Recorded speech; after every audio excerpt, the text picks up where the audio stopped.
क्यों कांग्रेस से ज्यादा बीजेपी कर रही है यात्रा का प्रचार? क्या राहुल की कामयाबी में छिपी है बीजेपी की बड़ी हार? सोशल मीडिया पर बीजेपी और कांग्रेस में क्यों छिड़ा है घमासान? क्या राहुल गांधी रचने जा रहे हैं बड़ा इतिहास? दक्षिण भारत में राहुल की यात्रा करेगी कांग्रेस का बेड़ा पार। नमस्कार, मैं हूं परवीन शेख। आप सभी का हमारी स्पेशल रिपोर्ट में बहुत बहुत स्वागत है। आज की इस रिपोर्ट में चर्चा करेंगे कांग्रेस का नया इतिहास लिखने वाले राहुल गांधी की, जो बीजेपी की हार का बड़ा कारण बनने वाले हैं।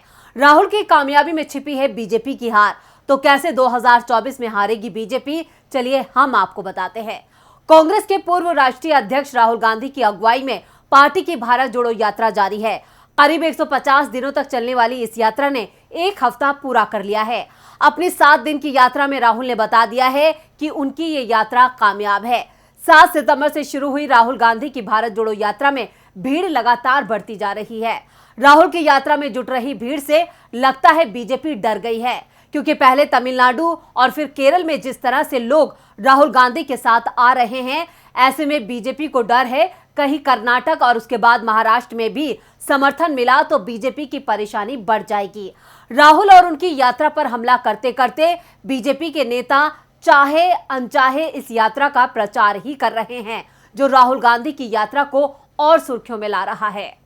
राहुल गांधी की भारत जोड़ो यात्रा ने बीजेपी की धड़कनें तेज कर दी हैं। राहुल को मिल रहे जन समर्थन ने बीजेपी को बैकफुट पर धकेल दिया है। शायद यही वजह है कि बीजेपी नेता इस यात्रा को फेल करने के लिए हर हथकंडा अपना रहे हैं, लेकिन राहुल हर बार उनके मंसूबों पर पानी फेर देते हैं। अब यह सवाल उठ रहा है कि यात्रा 150 दिन चलने वाली है और इस दौरान 2 राज्यों हिमाचल और गुजरात में विधानसभा के चुनाव हैं, तो क्या राहुल गांधी इन राज्यों में चुनाव प्रचार नहीं करेंगे? तो चलिए आपको बताते हैं कि इसको लेकर राहुल के पास क्या है एक्शन प्लान। कांग्रेस नेता राहुल गांधी इस पदयात्रा का नेतृत्व कर रहे हैं, लेकिन साथ ही ये चर्चा भी चल रही है कि क्या राहुल गांधी इस पूरी यात्रा के दौरान पैदल चलेंगे। 29 अगस्त को इस यात्रा के बारे में एक प्रेस कॉन्फ्रेंस की गई थी, जिसमें वरिष्ठ कांग्रेस नेता दिग्विजय सिंह से जब ये पूछा गया कि क्या राहुल गांधी इस पूरी यात्रा में चलेंगे, तो उन्होंने कहा था बिल्कुल वो पूरे रास्ते चलेंगे। दिग्विजय सिंह ने साथ ही ये भी कहा था कि राहुल गांधी बीच में गुजरात और हिमाचल प्रदेश में चुनाव प्रचार कर सकते हैं। नवंबर दिसंबर में गुजरात हिमाचल प्रदेश में विधानसभा चुनाव होंगे और इसी दौरान संसद का शीतकालीन सत्र भी चलेगा। तमिलनाडु के कन्याकुमारी से शुरू हुई भारत जोड़ो यात्रा के रूट में गुजरात और हिमाचल प्रदेश दोनों ही शामिल नहीं हैं। कयास लगाए जा रहे हैं कि अगर राहुल गांधी भारत जोड़ो यात्रा पूरा रास्ता पैदल चलकर पूरा करेंगे, तो क्या वो इन दोनों राज्यों में चुनाव प्रचार में शामिल नहीं हो पाएंगे? क्या इसका ये मतलब भी होगा कि वो संसद के शीतकालीन सत्र में हिस्सा नहीं लेंगे? इस पर कांग्रेस के मीडिया और पब्लिसिटी विभाग के अध्यक्ष पवन खेड़ा ने कहा, वो पूरे रास्ते चलने वाले हैं, यही तय किया गया है। जहां तक चुनाव प्रचार की बात है, तो हो सकता है कि वो कुछ घंटों के लिए जाएं, फिर वापस आ जाएं। हमने पूरे रास्ते चलने का फैसला किया है। भारत जोड़ो यात्रा की शुरुआत से पहले राहुल गांधी ने बार बार ये बात कही कि कांग्रेस और दूसरे विपक्षी दलों को संसद में अपनी बात रखने नहीं दी जाती है, और इसलिए अब वो सीधे जनता के बीच अपनी बात रखने और जनता की बात सुनने जा रहे हैं। कांग्रेस से मिल रहे संकेतों को माने तो शीतकालीन संसद सत्र में शिरकत करना राहुल गांधी की मुख्य प्राथमिकता नहीं होगी। राहुल का यात्रा में दिखना जरूरी। कांग्रेस के सूत्रों की माने तो जहां तक 2 राज्यों में चुनाव प्रचार की बात है, तो राहुल गांधी गुजरात और हिमाचल प्रदेश दोनों जगह चुनाव प्रचार के लिए जाएंगे। ऐसा हो सकता है कि भारत जोड़ो यात्रा के दौरान बीच में कुछ समय के लिए राहुल गांधी यात्रा छोड़कर चुनाव प्रचार के लिए जाए, लेकिन जब ऐसा होगा तो यात्रा उसी जगह पर रुक जाएगी जहां तक राहुल गांधी उसमें शामिल रहेंगे। उसमें चुनाव प्रचार से निपटकर वे वापस उसी जगह पहुंचेंगे और यात्रा फिर से शुरू होगी। कांग्रेस सूत्रों का यह भी कहना है कि राहुल गांधी इस यात्रा का चेहरा है और इस यात्रा की सफलता इस बात पर काफी हद तक निर्भर करती है कि वो इस यात्रा में कितना दिखाई देते हैं। कांग्रेस सूत्रों के मुताबिक हजारों की संख्या में लोग इस यात्रा से जुड़ेंगे, लेकिन साथ ही साथ हम ये भी जानते हैं कि आम जनता इस यात्रा में शामिल होगी तो राहुल गांधी को देखना और सुनना जरूर चाहेगी। कांग्रेस सूत्र ये भी कहते हैं कि भारत जोड़ो यात्रा से घबराई बीजेपी राजनीतिक हथकंडे अपनाकर ये कोशिश कर सकती है कि राहुल गांधी इस यात्रा में लगातार ना चल सकें। कांग्रेस के नेता बीजेपी के राष्ट्रीय आईटी विभाग के इंचार्ज अमित मालवीय के उस ट्वीट का हवाला दे रहे हैं, जिसमें मालवीय ने इस संभावना का जिक्र किया है कि राहुल गांधी इस यात्रा को पूरा करने में विफल रह सकते हैं। एक कांग्रेस सूत्र ने यह भी कहा कि हो सकता है कि बीजेपी एक बार फिर से ईडी पर दबाव डाले कि वो राहुल गांधी को पूछताछ के लिए बुलाए। ये एक हथकंडा हो सकता है, ये सुनिश्चित करने के लिए कि राहुल गांधी पदयात्रा में लगातार ना चल सकें।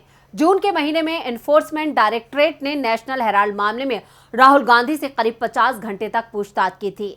भारत जोड़ो यात्रा में राहुल गांधी को मिलाकर कुल 119 लोग ऐसे हैं जो इस पूरी यात्रा में पैदल चलेंगे। ये यात्री और यात्रा के साथ जुड़ने वाले कुछ अतिथि यात्री इस यात्रा के दौरान ट्रकों पर बनाए गए 60 कंटेनर्स में रात बिताएंगे। इन ट्रकों को रोजाना एक जगह से दूसरी जगह ले जाया जाएगा। यात्रियों की सुविधा के लिए मोबाइल टॉयलेट्स का भी इंतजाम किया गया है। ये कंटेनर रेलवे के स्लीपर डिब्बों जैसे हैं। इनमें 60 कंटेनर में करीब 230 लोग रह सकते हैं। इनमें से कुछ कंटेनर्स में एक बिस्तर, कुछ में 2, कुछ में 4 और कुछ में 12 बिस्तर लगे हैं। कांग्रेस के मुताबिक यात्रा के दौरान राहुल गांधी भी ऐसे ही एक कंटेनर में रह रहे हैं। कांग्रेस के मुताबिक शिविर स्थल और पदयात्रा के दौरान पार्टी की राज्य इकाई यात्रियों के लिए भोजन की व्यवस्था भी की गई है। कन्याकुमारी से शुरू हुई भारत जोड़ो यात्रा तिरुवनंतपुरम, कोच्चि, नीलांबूर, मैसूर, बेल्लारी, रायचूर, विकाराबाद, नांदेड़, जलगांव, जामोद, इंदौर, कोटा, दौसा, अलवर, बुलंदशहर, दिल्ली, अंबाला, पठानकोट से होते हुए जम्मू से गुजरते हुए श्रीनगर में खत्म होगी। राहुल की भारत जोड़ो यात्रा को जनता का भरपूर प्यार मिल रहा है। यात्रा को लेकर उद्धव ठाकरे ने मंगलवार को कांग्रेस नेता राहुल गांधी की सराहना की। उद्धव ने कहा कि देश की मौजूदा निरंकुशता से वंशवादी शासन बेहतर है। शिवसेना ने अपने मुखपत्र सामना के संपादकीय में कहा कि भारतीय जनता पार्टी को राहुल गांधी के कपड़ों पर निशाना साधने के बजाय उनके उठाए सवालों का जवाब देना चाहिए। सामना के संपादकीय में कहा गया है कि राहुल गांधी ने अपनी यात्रा के दौरान जो सवाल उठाए हैं उसमें दम है। उन्होंने बीजेपी का मुंह बंद कर दिया है। उद्धव ने सामना में लिखा है, कांग्रेस नेता राहुल की यात्रा को लोगों से अच्छी प्रतिक्रिया मिल रही है। वो बेरोजगारी, किसानों, मजदूरों और छोटे और मध्यम व्यवसायों से जुड़े मुद्दों को उठा रहे हैं। उनके द्वारा पूछे गए सवालों के जवाब देने के बदले भाजपा उनके कपड़ों और भोजन जैसे तुच्छ मुद्दों को उठाकर हमले कर रही है। यात्रा लोगों में जागरूकता पैदा कर रही है, जिससे भाजपा के पेट में दर्द हो रहा है। एकाधिकारशाही और तानाशाही देश में ऐसा कहर बरपा रही है कि वंशवादी शासन बेहतर प्रतीत होगा। राहुल गांधी की यात्रा देश में व्यापक घृणा के माहौल को दुरुस्त करेगी।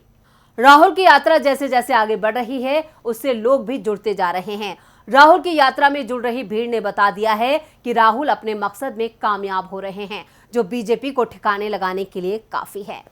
तो ये थी हमारी स्पेशल रिपोर्ट। आपको हमारा ये वीडियो कैसा लगा, नीचे कमेंट बॉक्स में अपनी राय जरूर दें और इस वीडियो को ज्यादा से ज्यादा लाइक करें और शेयर करें। देखते रहिए डीबी लाइव। नमस्कार। हमारे चैनल से जुड़े रहने के लिए YouTube पर टाइप करें डीबी लाइव, सब्सक्राइब बटन को क्लिक करें और बेल आइकन को दबाना न भूलें ताकि खबरें आप तक पहुंचती रहें।